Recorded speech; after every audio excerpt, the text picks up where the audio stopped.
Hello guys, you're welcome to Vince Tech class. And in today's tutorial, I'm going to walk you through Unigram, Bigram, and Ngram, which is also a text processing techniques in natural language processing. Now, in natural language processing, Unigram, Bigram, and Ngram refers to a sequence of 1, 2, or more words, respectively, within a text document. They're commonly used for tasks like language modeling, text generation, and feature extraction. So here is how you can implement them using Python. First, we start with Unigram. A unigram is a single word. In Python, you can tokenize the text into Unigram using the split function. So here is an example code.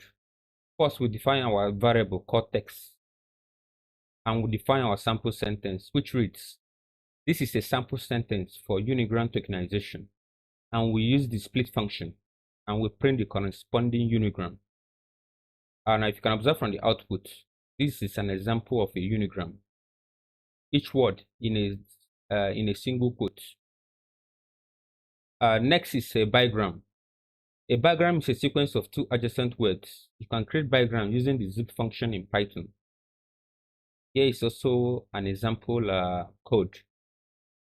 Next, we create a variable called text, and we define our sample sentence, which reads, this is a sample sentence for bigram tokenization, and we use the split function and also the zip function, and we print our corresponding bigrams.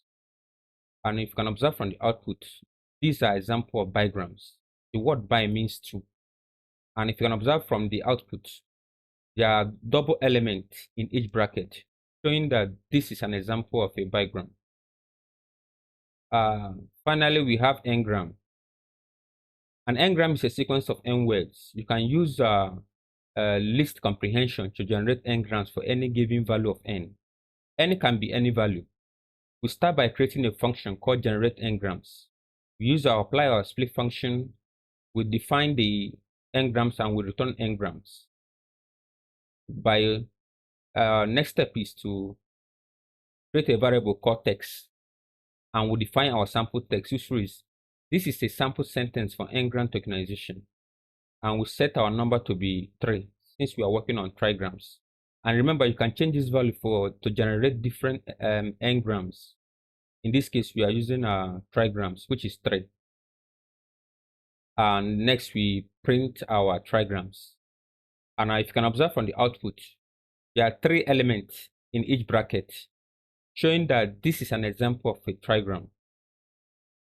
Remember, for the value of n, you can change any value. So guys, that's all for today's tutorial. If you have any questions, leave them in the comment section below. And please don't forget to like and subscribe to my YouTube channel. Thank you.